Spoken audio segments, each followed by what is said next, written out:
हिंदवी स्वराज्याचे सरसंस्थापक छत्रपती शिवरायांना मानाचा मुजरा करतो।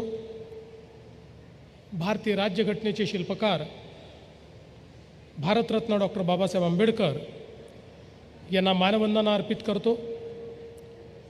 99व्या अखिल भारतीय मराठी साहित्य संमेलनामध्ये मंचावर उपस्थित असलेले या संमेलनाचे स्वागत अध्यक्ष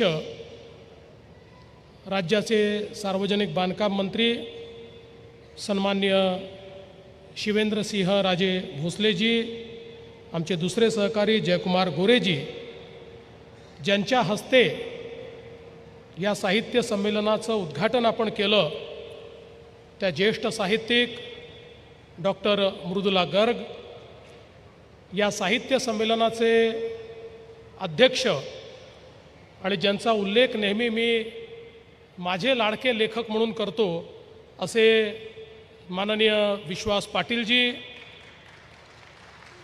ज्यांनी आत्ताच आपल्याला मार्गदर्शन केलं, त्या 98व्या अखिल भारतीय मराठी साहित्य संमेलनाच्या अध्यक्षा डॉक्टर ताराबाई भवाळकर, मंचावर उपस्थित आमदार अतुलबाबा भोसले, आमदार मनोज घोरपडे, नगराध्यक्ष अमोल मोहिते, प्राध्यापक मिलिंद जोशी, श्री विनोद कुलकर्णी, श्री शिवाजीराव कदम, श्री गुरैया रे स्वामी, श्रीमती सुनीता राजे पवार, श्री नंदकुमार सावंत, श्री फारूक कुपर, श्री पलकुंडवार, श्री संतोष पाटील, श्रीमती याशनी नागराजन, श्री तुषार दोशी, श्री धैर्यशील कदम, मंचावरील सर्व मान्यवर आणि या ठिकाणी उपस्थित सर्व अतिशय रसिक असलेल्या मराठी भाषेवर प्रेम करणाऱ्या माझ्या सर्व माता भगिनी आणि बंधूंनो,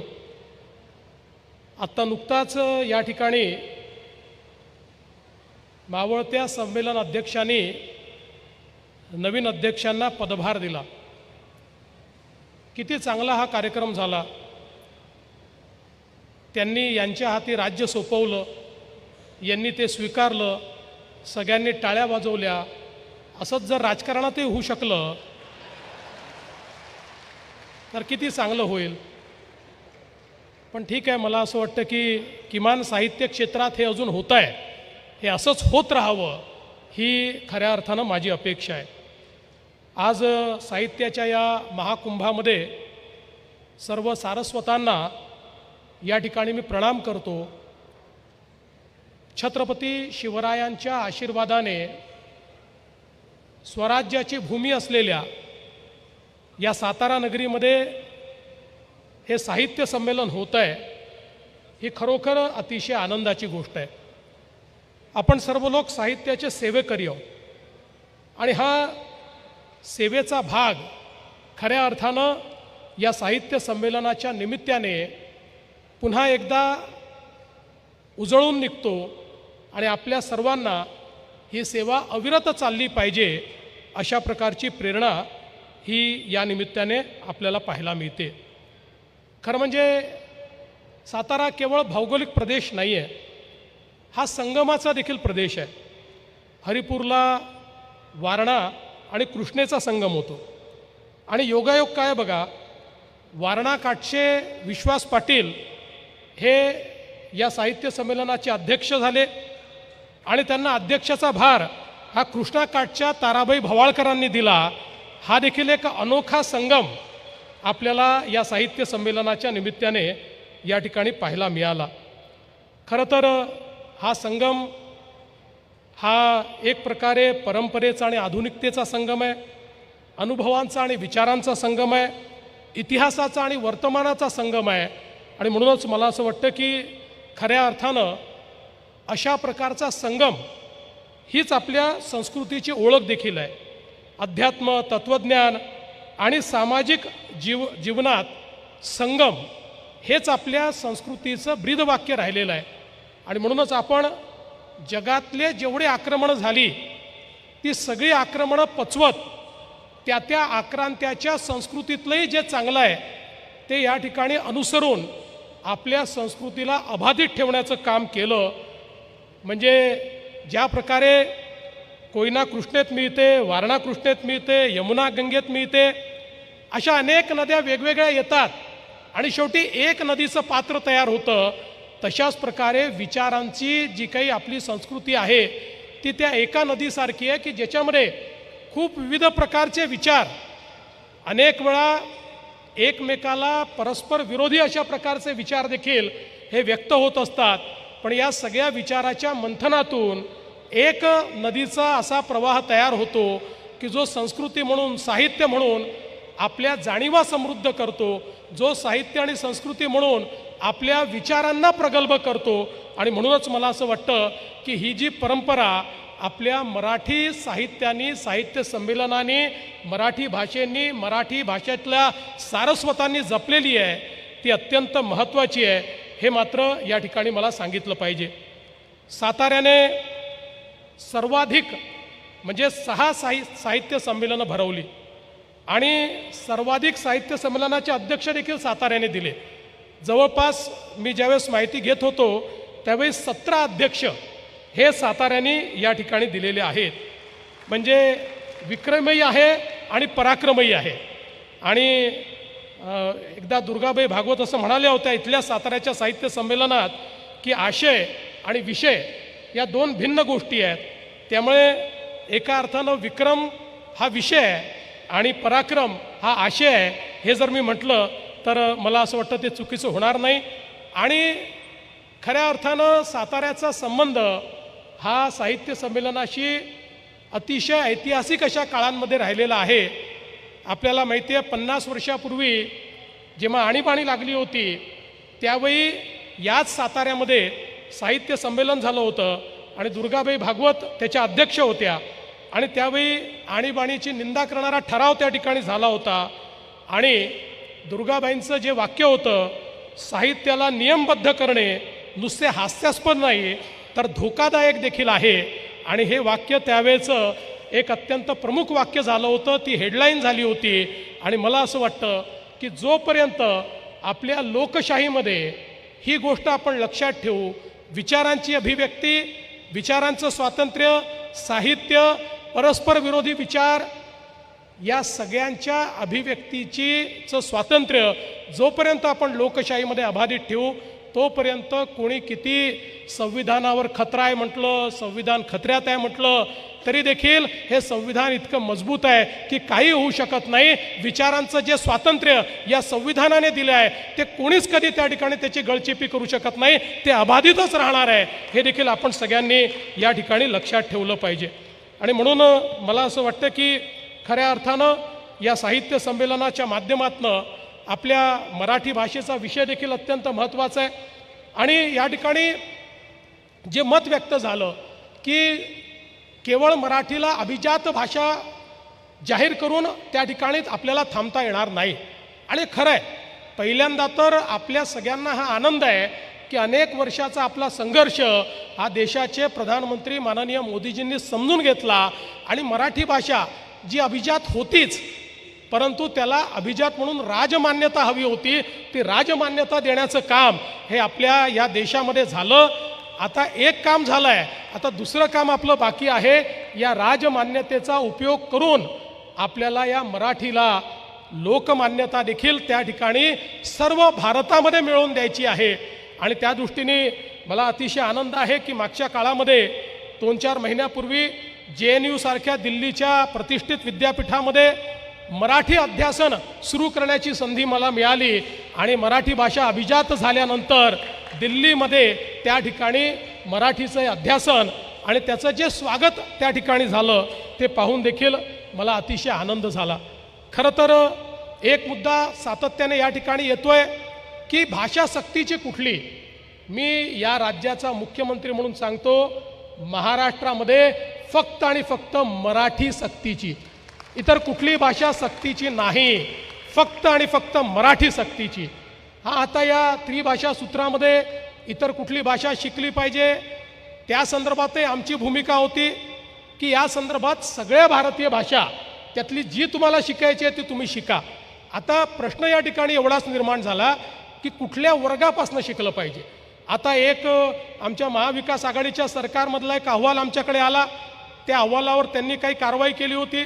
त्यात पहिलीपासून सक्तीची म्हटलं होतं, तेच आम्ही पुढे नेलं. पण त्याच्यानंतर अनेकांचं मत असं पडलं की पहिलीपासून सक्तीची योग्य नाही. मग कधीपासून करायची? सक्तीची तर करायचीच नाही, मग कधीपासून करायचं? भाषा कधी शिकवायची? तर या संदर्भात आता आपण नरेंद्र जाधवांची एक समिती तयार केलेली आहे. त्यांना सगळ्या क्षेत्रातल्या लोकांची, सगळ्या एक्सपर्टची, साहित्यिकांची चर्चा करायला सांगितलं आहे. आणि मला त्यांनी त्या ठिकाणी सांगितलं आहे की त्यांचा अहवाल अंतिम टप्प्यामध्ये आहे.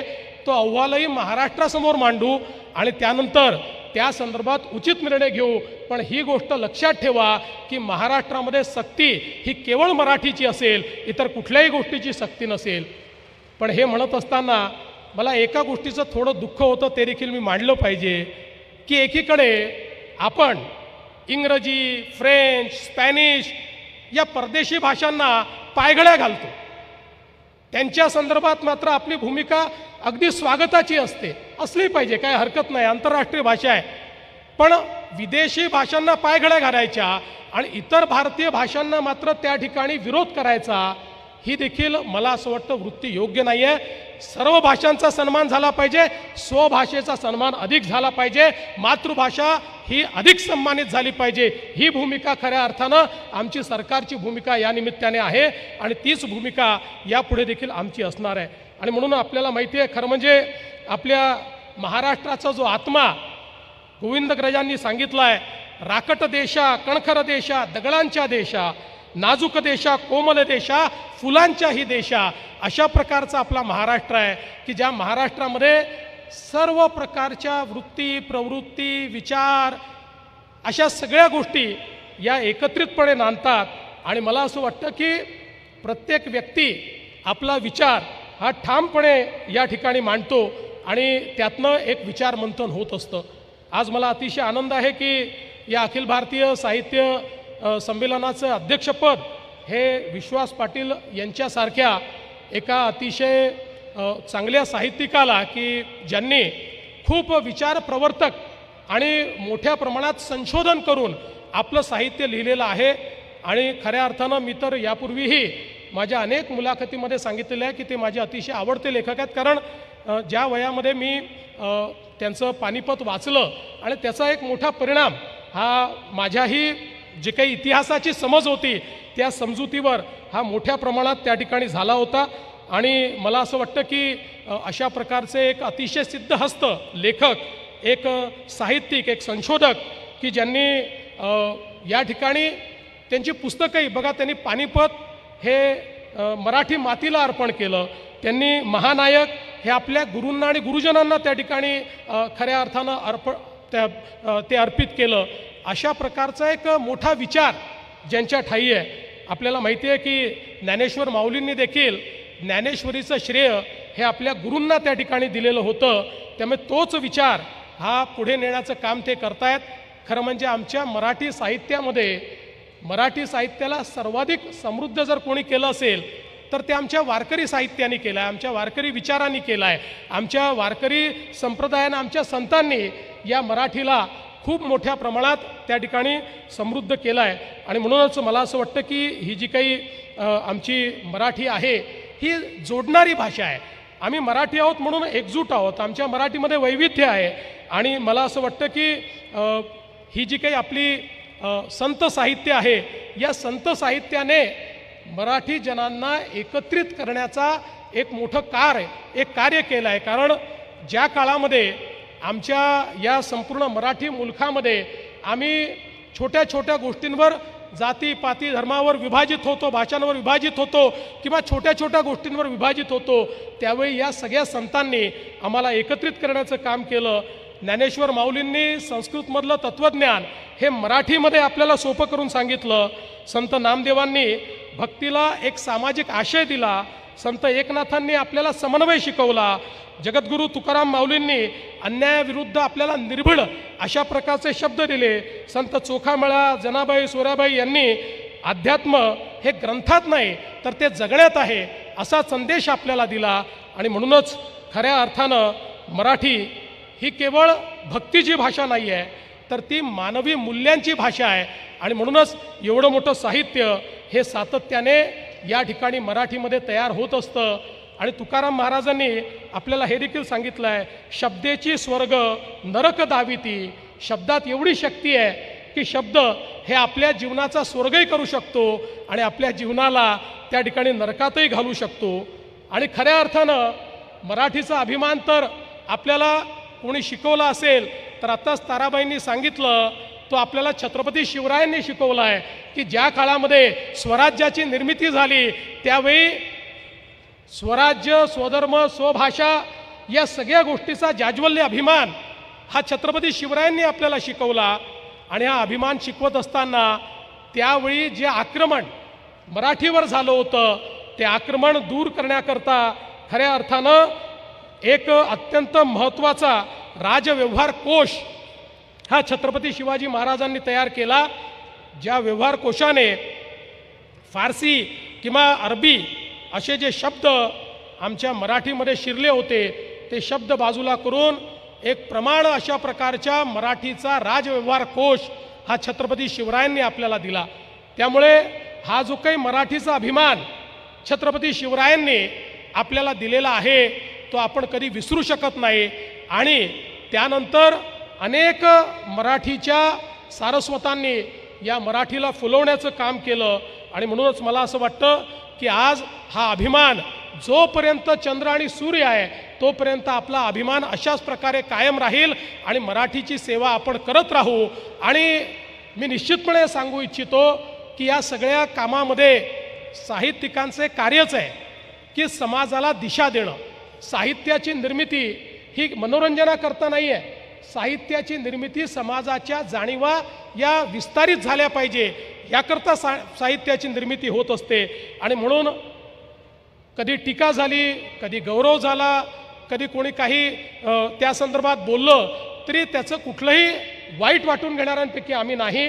तर आम्हाला असं वाटतं की मी स्वतःबद्दल तरी सांगू शकतो की मला असं वाटतं की या ठिकाणी जर एखादी टीका झाली आणि ती टीका जर योग्य असेल तर त्यातनं आपल्याला सुधारण्याचा एक मार्ग दिसतो आणि त्या मार्गाने पुढे जाण्याचा प्रयत्न हा आपण नेहमीच केला पाहिजे.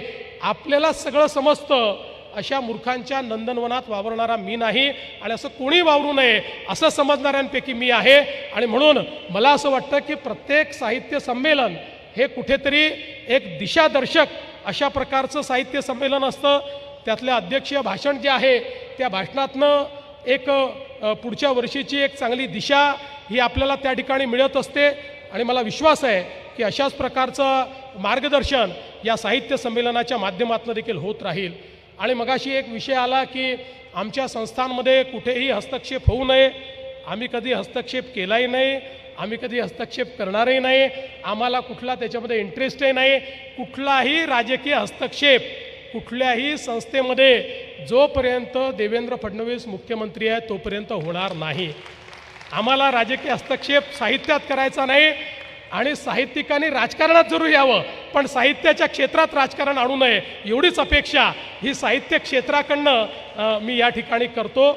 आणि हे अतिशय सुंदर संमेलन या ठिकाणी बाबाराजे आपल्या नेतृत्वात मावळा फाउंडेशन असेल आणि आपले साहित्य मंडळ असेल आणि ज्या वेगवेगळ्या संस्था आहेत या संस्थांनी मिळून या ठिकाणी आयोजित केलं त्याबद्दल आपले अतिशय मनापासून आभार मानतो.